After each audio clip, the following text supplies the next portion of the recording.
기독교는 한마디로 하나님 찬양의 종교입니다.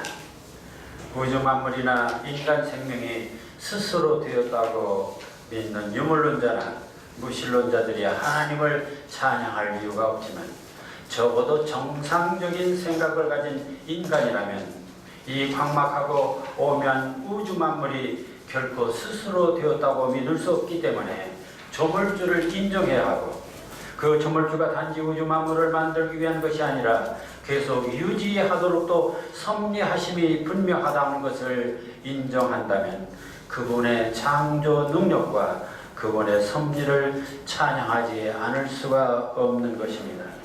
하물며 하나님을 믿는 기독교 신자라면 마땅히 하나님의 창조 능력과 섭리를 찬양하는 것이 당연한 것입니다.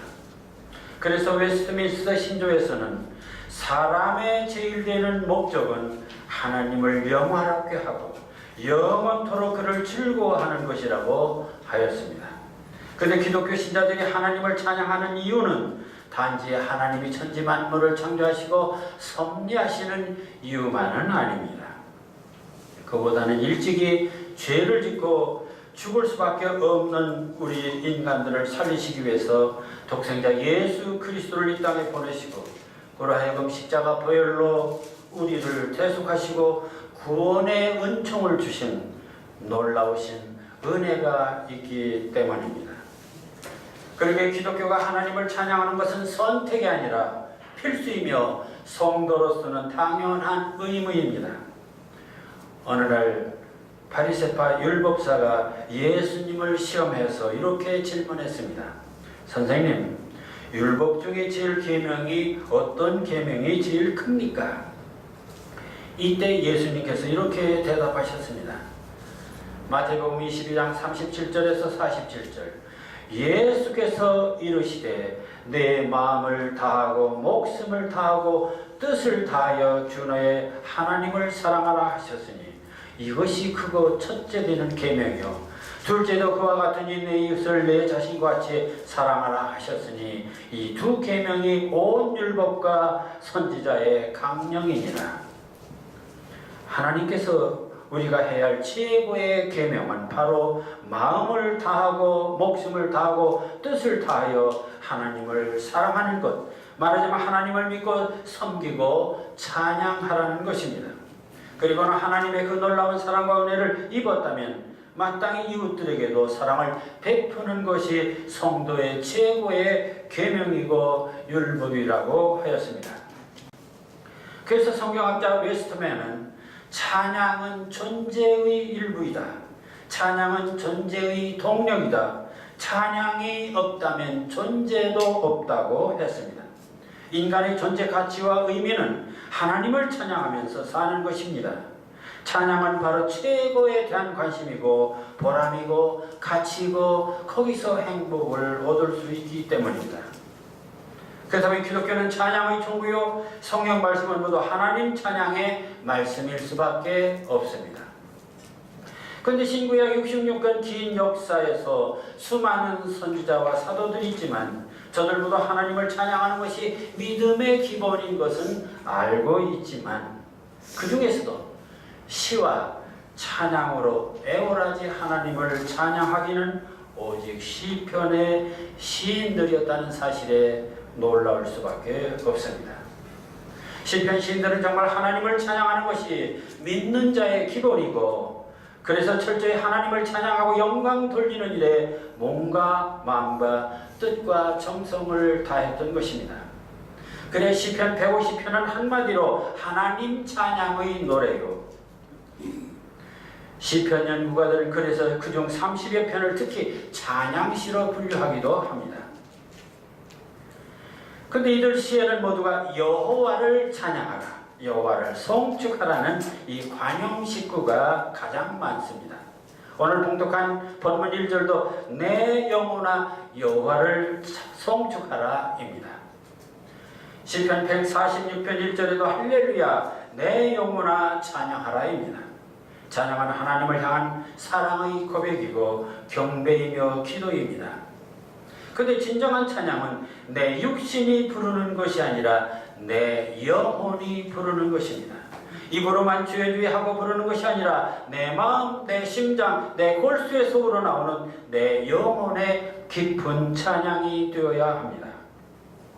그리고 찬양은 지속적으로 언제나 평생 불러야 합니다. 시편 150편 6절 호흡이 있는 자마다 여호와를 찬양할지어다. 할렐루야. 시편 71편 14편 14절 나 언제나 주께 소망을 두고 주를 더욱더 찬송하리이다. 시편 34편 1절 내가 여호와를 항상 송축하며 내 입술로 항상 주를 찬양하리이다. 여러분, 요즘 일상생활에서 얼마나 찬양을 하시며 사십니까? 젊어서는 그래도 많이 했는데 이제 나이 먹어 부끄러워 체면 때문에 못하시는 것입니까? 하나님을 찬양하는 것은 기분 좋을 때만 하는 것이 아니라 기쁘나 슬프나 괴로울 때나 즐거울 때나 젊을 때나 늙을 때나 그 어느 때도 생명 있는 동안은 찬양을 해야 합니다. 하나님에 대한 찬양은 바로 생명의 호흡과 같기 때문입니다. 그런데 찬양은 인간만 하는 것이 아니라 세상의 모든 피조물들은 모두 함께 합니다. 시편 9편 4절에서 8절 온 땅이여 여호와께 즐거이 소리할지어다. 소리를 팔아야 즐거이 노래하며 찬송할지어다. 수금으로 여호와를 찬양하라. 수금과 음성으로 찬양할지어다. 나팔과 후각으로 왕 여호와 앞에 즐거이 소리할지어다. 바다와 거기 충만한 것과 세계와 그 중에 거하는 자는 다 외칠지어다. 여호와 앞에서 큰 물이 박수하며 산악이 함께 즐거이 노래할지어다. 온 땅이여 여호와께 즐거이 소리할지어다. 인간만 하나님을 찬양하는 것이 아니라 수금과 나팔과 호각을 불며 바다와 큰 물과 그리고 산악과 함께 찬양한다 했습니다. 그런데 여기서도 시인의 놀라운 표현을 볼 수 있습니다. 여러분, 큰 물이 박수하며 산악이 함께 즐거이 노래할지어다. 우리는 큰 물이 파도 친다고 합니다. 그게 바로 이성적 발상입니다. 그러나 이 시편 시인은 파도가 아니라 박수 치는 것입니다. 세상 사람들은 산은 그냥 산일 뿐입니다. 그러나 시편 시인은 산을 계절마다 즐겁게 노래하는 오케스트라입니다. 그런데 하나님 찬양은 온 땅의 것들만 하는 것이 아니라 바로 하늘의 해와 달과 별들은 물론 천국에서도 한다고 했습니다. 시편 148편 1절에서 5절을 보면 할렐루야 하늘에서 여호와를 찬양하며 높은 데서 그를 찬양할지어다. 그의 모든 천사여 찬양하며 모든 군대여 그를 찬양할지어다. 해와 달아 그를 찬양하며 밝은 별들이 다 그를 찬양할지어다. 하늘도 그를 찬양하며 하늘 위에 있는 물들도 그를 찬양할지어다. 이렇게 하나님 찬양은 전 우주적이고 모든 존재들의 영원한 사명입니다. 그런데 인간들은 감히 자기한테 이룰 때만 감사하고 찬양하며 불리할 때는 원만하고 배신하는 가증한 짓을 하고 있습니다. 사실 내 삶에 찬양이 얼마나 있는가, 하루에 몇 번이나 있는가, 찬양의 빈도에 따라서 신앙의 정도를 알 수 있는 것이 아니겠습니까? 찬양이 죽은 곳에는 신앙도 죽은 것입니다. 찬양이 끊긴 신앙은 이미 가지만 앙상한 고목나무 신앙이라고 할 수가 있습니다. 우리가 신앙생활함에 있어서 없자는 찬양보다 기도가 중요하다고 말할 것입니다. 물론 기도도 신앙의 호흡이요 따라서 신앙의 필수 요소입니다. 그러나 기도는 때로 자신만의 고백과 간구에 치우칠 수가 있습니다. 그런데 찬양은 은혜에 대한 감격과 구원의 확신과 충만함이 있습니다. 따라서 구원을 확신하는 성도들의 아름다운 신앙은 늘 기도할 뿐만 아니라 나아가 하나님 찬양으로 꽃이 피고 향기 나는 경지라 하겠습니다. 여기서 우리는 찬양하는 신앙과 기도하는 신앙에 대한 근본적인 이해가 필요합니다. 그런데 여기서 또 하나 알아야 할 사실이 있습니다. 하나님을 찬양하라니까 음악적인 찬양만을 생각할 수 있는데 음치나 목소리가 나쁜 경우는 고민할 수밖에 없습니다. 그럼 어떻게 해야 하겠습니까? 크리스찬 신 여러분, 기뻐해 주십시오. 왜냐하면 시도 바로 하나님 찬양의 한 방법이기 때문입니다. 사실 시편의 하나님 찬양은 시가 중심을 이루고 있습니다. 그리고 음악도 시가 기본입니다. 그리고 시적 찬양은 시를 직접 쓰는 것도 있지만 시를 낭송하는 것도 찬양입니다. 그런 점에서 시적 달란트를 받은 크리스찬 시인들은 너무나 축복받은 성도라 하야겠습니다. 자, 그렇다면 찬양시를 많이 쓰고 서로 화답해야 하겠는데 시편 시인들은 어떻게 찬양시를 썼을까요? 여호와를 찬양하라. 이 명령적이고 선언적인 구조를 많이 쓰면 되는 것일까요? 하나님을 찬양하는 찬양시에는 서두나 결말에 이런 구호를 많이 사용하고 있지만은 그러나 이것이 찬양시의 전부는 아닙니다. 시편의 시인들은 하나님을 찬양하라는 이 대주제를 선언적 구호로 서두나 결말에 제시하고는 반드시 본문시에서는 왜 하나님을 찬양해야 하는지를 시적으로 열거하고 있습니다. 그래서 웨스트맨은 서두에 제시하는 이 여호와를 찬양하라, 즉 할렐루야 같은 이식 구절을 선언적 찬양이라고 하고 그 이유를 구체적으로 열거하는 본문시 구절들을 기술적 찬양이라고 합니다. 따라서 우리는 찬양시를 쓸 때, 찬양을 할 때 바로 이런 선언적 찬양과 기술적 찬양을 함께 해야 된다는 얘기가 되겠습니다. 그렇다면 오늘 봉독한 이 시편 104편은 그 선언적 찬양과 기술적 찬양이 어떻게 나눠지는지를 봐야만 하겠습니다. 먼저 제1절을 보겠습니다. 1절 함께 봉독하실까요? 내 영혼아 여호와를 성축하라. 여호와 나의 하나님이여 주는 심히 위대하시며 존귀와 권위로 옷 입으셨나이다. 내 영혼아 여호와를 성축하라. 여기까지는 선언적 찬양입니다. 그런데 이 찬양의 태도가 아주 독특합니다. 일반적으로 시란 다른 사람들에게 보여주는 것으로 되어 있습니다. 그런데 이 시의 화자는 다른 사람들에게 여호와를 성축하라, 권면하는 것이 아니라 자기 자신에게 명령합니다. 찬양의 주체는 다른 사람들이 아니라 자기 자신, 자기 영혼이 되어야 한다는 것입니다. 내 영혼이 먼저 여호와를 성축하는 주체가 되기를 바라는 것입니다. 시편 104편의 시인은 이렇게 자신의 영혼이 먼저 하나님을 찬양해야 한다는 선언적 찬양을 하고는 이어서 왜 하나님을 찬양해야 하는지를 구체적으로 열거하게 되는데 그 열거하는 방법이 또한 독특합니다. 1절 후반 여호와 나의 하나님이여 주는 심히 위대하시며 존귀와 권위로 옷 입으셨나이다. 나의 하나님이 어떤 분이신가? 저는 심히 위대하시며 존귀하고 권위가 있으신 분이라는 것입니다. 하나님은 너무나 크시고 높고 위대하며 귀하며 위엄과 권능이 있으신 분이기 때문에 찬양을 해야 한다는 것입니다. 그런데 시인은 이 대목을 특이하게 기술하고 있습니다. 하나님은 심히 위대하시며 존귀와 권위로 옷 입으셨나이다. 아니 하나님은 심히 위대하시며 존귀와 권능이 있기 때문입니다. 이렇게 기술하는 것이 일반적 문장법인데 존귀와 권위로 옷 입으셨다는 것입니다. 그야 존귀와 권위를 갖추고 계시다는 것을 비유적으로 표현하는 말이 아니냐, 이렇게 간단히 말할 수도 있습니다. 그러나 이 존귀와 권위로 옷 입으셨다는 표현은 바로 이 문장이 산문이냐 시냐를 결정하는 중요한 경계가 됩니다.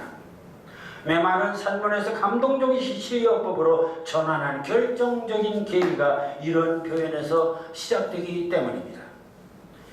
골짜물이 저렇게 조달되며 흐르는데 바위들에게도 귀가 있을 거야. 이 문장에서 시가 될 수 있는 결정적인 규절은 바위들에게도 귀가 있을 거야에 있습니다. 시인이 바위는 광물의 귀라는 인체를 결합해서 하게 되자 이 무감정한 바위가, 무생명인 바위가 귀를 가진 인격체가 되면서 우리와 감정을 나누는 존재가 됩니다. 이것이 바로 시적 상상이고 시적 창조입니다.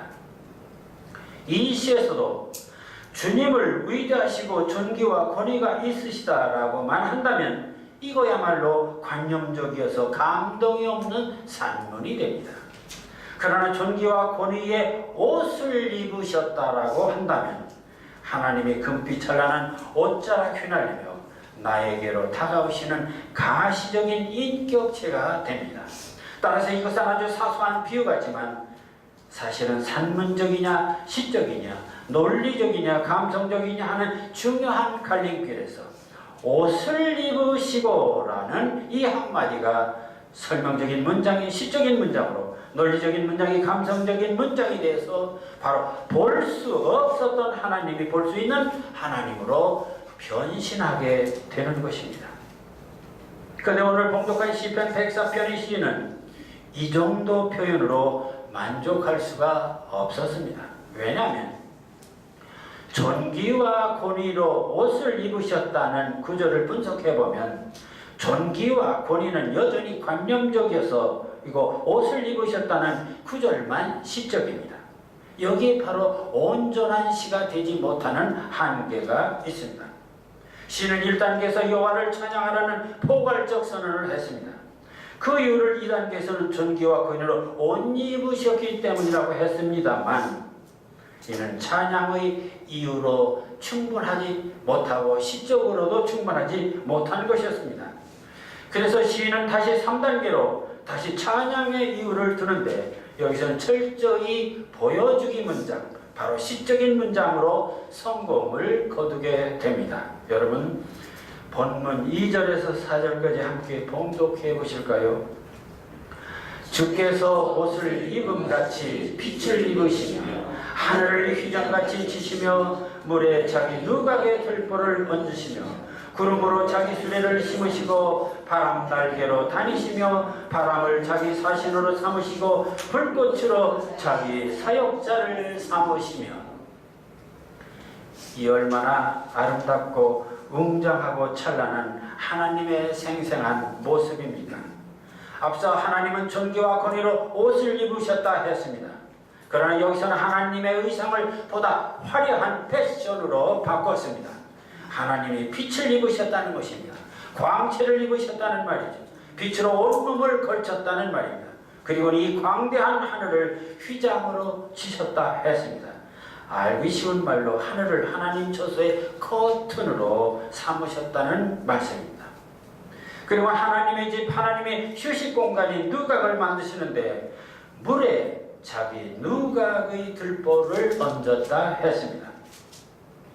원래 창세기 세계는 궁창 아래인 땅에도 물이 있지만 궁창의 하늘에도 커다란 물보따리가 있습니다. 그렇다면 궁창 위의 물보따리를 누각의 들보로 한 것입니다. 얼마나 광대한 디자인입니까? 흔한 말로 참으로 서프라이징하고 판타스틱한 노래입니다. 금빛 찬란한 광채의 옷을 입으시고 저 아득한 하늘을 겉으로 치시고 궁창의 거대한 물보따리를 누각의 들보로 하셨다니 하나님의 위대하심과 존귀하고 권위 있으심이 눈에 선하도록 온몸으로 느낄 수가 있는 것입니다. 우리는 지금까지 하나님이 어떤 분이신가? 그야 첫째로 천지만물을 지으신 분으로 우리 잘 알고 있습니다. 어떻게 알았습니까? 그야 성경 첫장 첫줄 창세기 1장 1절 태초에 하나님이 천지를 창조하시니라. 그런 모세의 설명을 보고 알게 되었습니다. 또한 요한복음 1장 1절 태초에 말씀이 계시니라. 그리고 1장 3절 만물이 주로 말미암아 지은 바 되었으니 라는 등의 이런 설명적인 말씀을 보고 알았습니다. 그런데 문제는 이러한 설명들로는 하나님이 어떤 분이신지, 하나님이 어떤 모습이신지 그 느낌이 오지 않습니다. 태초에 말씀이 계시다, 말씀으로 천지를 창조하셨다, 이런 추상적인 단문으로는 하나님이 어떤 분이신지 감이 오지를 않는다는 얘기입니다. 시각적으로 감각적으로 느낄 수는 없는 것입니다. 그래서 시편 시인들은 하나님이 천지를 창조하시고 계속 다스리시는 이 하나님의 위대하심과 존귀하심과 권위 있으심을 이렇게 설명하는 텔링의 문장법이 아니라 보여주는 쇼잉의 문장법, 바로 산문의 문장법이 아니라 시적인 문장법으로 하나님을 모습과 창조의 역사를 생생하게 드러내 보이고 있는 것입니다. 그래서 시편 104편의 시인 모세가 창세기 1장 3절에서 하나님이 이르시되 빛이 있으라 하시니 빛이 있었고 라는 이 사실을, 이 문장을 주께서 옷을 입음같이 빛을 입으시고, 모세가 빛이 있으라 하시니 빛이 있었고는 과거였던 사실을 전달하고 보고하는 문장입니다. 근데 시편 시인은 태초가 아닌 지금도 그분은 광채로 온몸을 감싸고 계신 분이라 했습니다. 얼마나 현장감 있고 실감나는 표현입니까? 거기다가 신학적 의미도 탁월합니다. 하나님이 광채를 입으셨다면 하나님은 바로 빛이시고 하나님 그 자체가 광명이 됩니다. 다음에 모세는 창세기 2장 8절에서 하나님이 궁창을 하늘이라 부르시니라, 이 구절에 대해서도 시편 시인은 하늘을 휘장같이 치시며입니다. 저 광대한 우주를 감싸고 있는 하늘이 바로 하나님 초소의 커튼이라니 얼마나 실감나는 표현입니까? 엄마가 아기에게 묻습니다. 아가야, 엄마 사랑해? 응, 얼마나 사랑해? 아주 많이 많이. 하늘만큼 딸만큼 땅만큼 어느 쪽이 더 실감납니까? 하늘만큼 땅만큼. 그보다 더 명쾌하고 실감나는 대답이 있을 수가 없습니다. 그런데 그게 바로 시적인 표현입니다. 그리고 그게 바로 시편적인 표현입니다. 다시 모세가 창세기 2장 7절에서 하나님이 궁창을 만드사 궁창 아래의 물과 궁창 위의 물로 나누시니 라고 했는데, 시편 시인은 물에 자기 누각의 들보를 얹으시고 라고 표현하고 있습니다. 이렇게 시편 시인들은 창조주 하나님의 위대하심을 막연히 설명하는 것이 아니라 거대한 우주의 현상들을 이렇게 옷이나 휘장이나 들보라는 시각적 이미지로 바꾸어 하나님의 존재감을 실감나게 드러냄으로써 더욱 하나님의 위대하심에 감동하게 되고 더욱 하나님을 찬양하게 되는 것입니다. 이렇게 하나님은 궁창을 들보로 하여 수중나각을 세우시고 푸른 하늘을 커튼으로 치시고 금빛 찬란한 광채의 의상을 갖추시고는 이제 하나님의 어가 행차를 떠나십니다. 이 대목을 창세기 1장 2절에서는 땅이 흔들리고 공허하며 흑암이 깊음 위에 있고 하나님의 영은 수면 위에 운행하시니라. 이 문장을 보면 하나님의 행차 장면은 하나님의 영은 수면 위에 운행하시니라 입니다. 이는 하나님의 행차 장면을 객관적으로 설명한 것입니다. 운행하시니라, 얼마나 단조롭고 관념적이고 추상적입니까? 이런 설명으로는 하나님의 그 역동적인 위엄이 드러날 수가 없습니다. 그래서 시편 시인들은 하나님의 행차 장면, 바로 하나님이 우주 만물을 다스리시고 섭리하시는 그 실감나는 모습을 보여주기 문장법으로 바꾸기로 한 것입니다.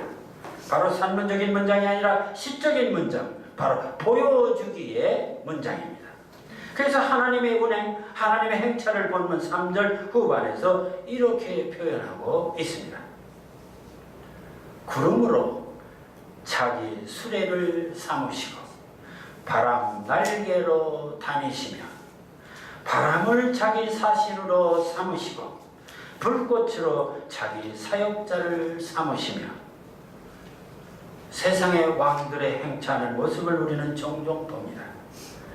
요즘이야 민주주의 시대니까 대통령의 행차라면 방탄차에 경호차, 번쩍번쩍 오토바이가 경적을 울리는 정도지만 과거 군주제 시대의 왕들의 행차란 정말 대단한 행렬일 수밖에 없습니다. 우리나라의 경우에도 이 정조의 화성 능행도가 있습니다.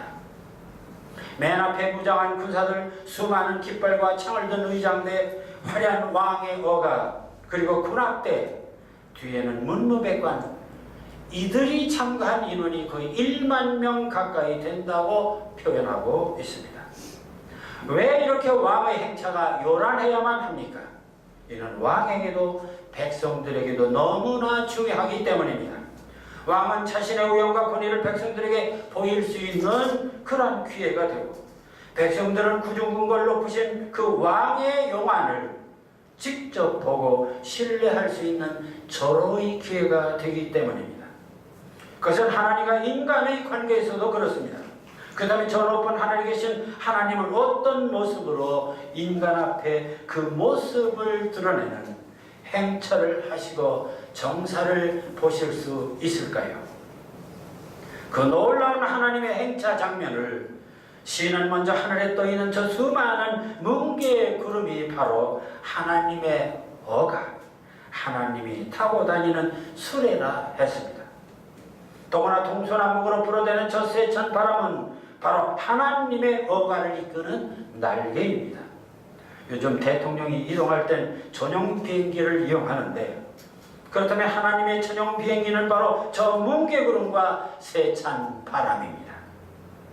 그런데 바람은 날개 역할만 하는 것이 아니라 하나님의 사자, 하나님의 호위무사가 되기도 합니다. 그런가 하면 햇빛, 달빛, 무수히 반짝이는 저 별들은 바로 하나님의 사역자인 문무백관들이 됩니다. 이 얼마나 거대하고 존귀하고 권위 있는 하나님의 행차 모습, 하나님의 정사에 대한 보여주기입니까? 시편 104편 시는 첫 단계에서 내 영혼아 여호와를 찬양하라, 내 영혼아 하나님을 송축하라는 이 포괄적인 선언을 했습니다. 그 일을 둘째 단계에서는 주는 심히 의자시며 존귀와 권위로 옷을 입으셨기 때문이라고 했습니다.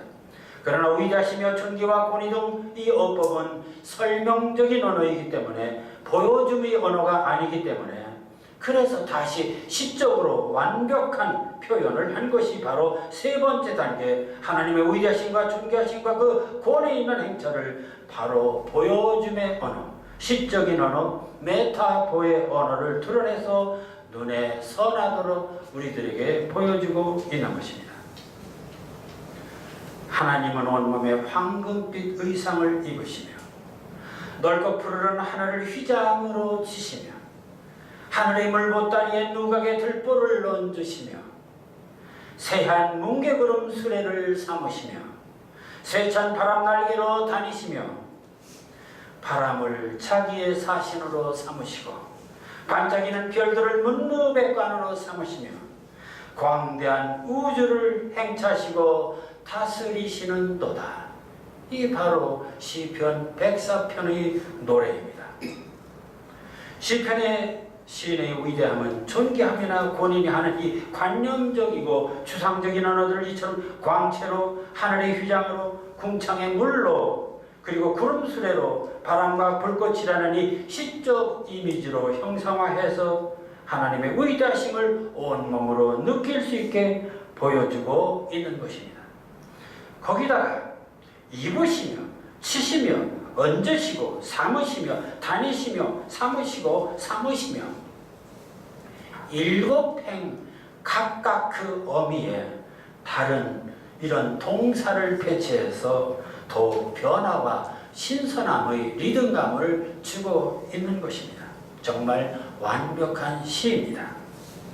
여러분, 여러분은 평생 하나님을 믿으면서 창조주 하나님을 보신 일이 있습니까? 아니, 하나님 행차를 생생하게 제대로 보신 일이 있습니까? 네, 보았습니다. 언제 어디서 보았습니까? 바로 오늘 시편 104편을 통해서 보았습니다. 아닙니까? 물론 그동안 간접적으로 추상적으로 설명을 통해서 의지적으로 하나님의 계심을 믿기는 했습니다. 그리고 마귀는 상상을 통해서 상상을 해본 것도 사실입니다. 그러나 시편 104편처럼 선명한 이미지로 본 일은 없습니다. 그렇다면 시편 104편이 없었더라면 하나님의 그 장엄한 행차를 우리는 영영 볼 수 없었다는 말이 됩니다. 그렇습니다. 여기 바로 시인의 위대함이 있고 시편의 놀라움이 있습니다. 우리가 시편을 사랑하고 감동하고 행복해하는 것은 이처럼 볼 수 없는 하나님, 볼 수 없는 하나님을 볼 수 있는 하나님으로, 멀리 있는 하나님을 가까이 있는 하나님으로 느낄 수 있도록 보여주는 어법, 바로 시적인 어법을 사용하고 있다는 점입니다. 물론 하나님은 영이시라 그 실체를 볼 수는 없습니다. 그래서 기독교는 볼 수 없는 하나님을 믿는 종교로 알고 있습니다. 그러나 그것은 천만의 말씀입니다. 하나님은 끊임없이 여러 모습으로 자신의 존재를 우리에게 보여주십니다. 우주 자연현상으로 보여주시고 특별히 성경 말씀으로 보여주십니다. 도대체 하나님의 말씀이 무엇입니까? 그것은 바로 하나님 자신이 창조주이고 그리고 전능자이시고 구속자이심을 인간들에게 보여주시는 말씀입니다.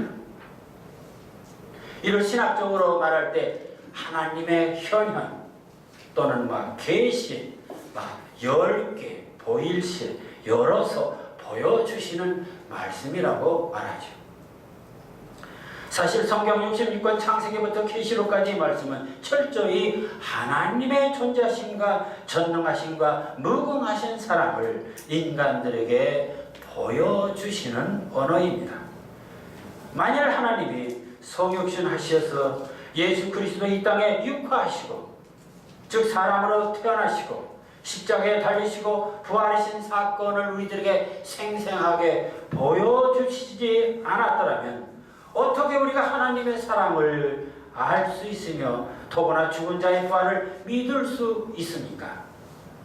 그러니까 시편 시인들은 그러한 창조주 하나님의 위대하심을 무조건 찬양하거나 그 이유를 설명하지 않고 생생하게 시적인 문장으로 보여줌으로 더 은혜와 감동이 넘치도록 하고 있는 것입니다. 따라서 이러한 하나님 보여주기의 문장법은 성도들이 신앙생활이나 말씀을 전하는 선교사역에도 대단히 중요한 원칙이 됩니다. 말씀을 전거는 설교에서도 설명적인 언어, 교양 강연이나 윤리 강연이 아니라 하나님의 능력과 사랑을 감동적으로 보여주는 언어, 바로 문학적인 언어, 시적인 언어가 되어야 하며 그것이 바로 저의 문학 설교학의 소망이기도 합니다. 그것은 예배도 그렇습니다. 예배는 성도가 직접 하나님과 만나는 소통의 행위입니다. 그다음에 성도들 모두 예배의 주체가 되어야 하고 나를 보여줌의 예배가 되어야 합니다. 그래서 우리 한국문인교회는 예배는 설교나 듣고 돌아가는 그런 수동적인 예배가 아니라 예고된 설교 본문 말씀을 미리 읽고 기도하고 묵상하며 시를 지음으로 설교에 참여합니다. 예배 시에는 모두가 신앙송을 통해서 하나님을 찬양하며 내 마음을 내 믿음을 보여드리는 예배를 우리는 실천하고 있는 것입니다. 그래서 사도 바울은 에베소 교회 성도들에게 이렇게 권면합니다. 에베소 5장 19절 시와 찬송과 신령한 노래들로 서로 화답하며 너희의 마음으로 주께 노래하며 찬송하며 골로새 교회에도 이렇게 성도들에게 말합니다. 골로새 3장 16절 시와 찬송과 신령한 노래를 부르며 감사하는 마음으로 하나님을 찬양하라는 것입니다. 시편 시인들은 이 아름다운 우주 자연을 보면서 하나님을 찬양하지 않을 수가 없었습니다. 저 찬란한 태양과 푸르른 하늘을 흘러가는 구름과 스치는 바람을 보면서 시인들은 바로 그러한 자연현상에서 하나님의 위대하심과 존귀하심과 권위 있으심을 직접 보면서 시를 지어 찬양하지 않을 수가 없었던 것입니다. 누가 하나님이 보이지 않는다 했습니까? 네, 육신의 눈, 이성의 눈, 과학의 눈, 그런 세속의 눈으로는 하나님을 볼 수 없습니다. 그러나 마음에는, 영에는, 바로 시인의 눈으로는 온 세상 만물이 모두가 하나님의 얼굴이고 하나님의 손발이고 의상이고 장막이고 누각이고 수레가 됩니다. 시편 8편 1절 여호와 우리 주여 주의 이름이 온 땅에 어찌 그리 아름다운지요 주의 영광의 하늘을 덮었나이다. 일반인에겐 하나님이 보이지 않지만 시편 시인들에겐 천지 만물이 모두 주님의 아름다운 모습입니다. 자, 그러니 내 영혼아 여호와를 송축하라. 아니 이 세상 모든 백성들아 여호와를 송축하라. 그래 온 세상이 아니 온 우주가 모두 여호와를 찬양하는 시와 찬미와 신령한 노래로 가득할 때 바로 거기가 구원받은 백성들의 나라요 하나님 나라요 천국이 아니겠습니까? 사랑하는 성도 여러분, 이제부터는 이 관용 속에 계신 하나님이 아니라 눈에 보이시는 하나님, 가슴으로 느끼는 이 살아계신 하나님을 날마다 경험하면서 시와 찬미와 신령한 노래로 서로 화답하고 찬양하며 하늘나라를 향해 가는 정말 복되고 아름다운 저와 여러분의 여정이 되기를 주님의 이름으로 축원합니다. 기도하겠습니다.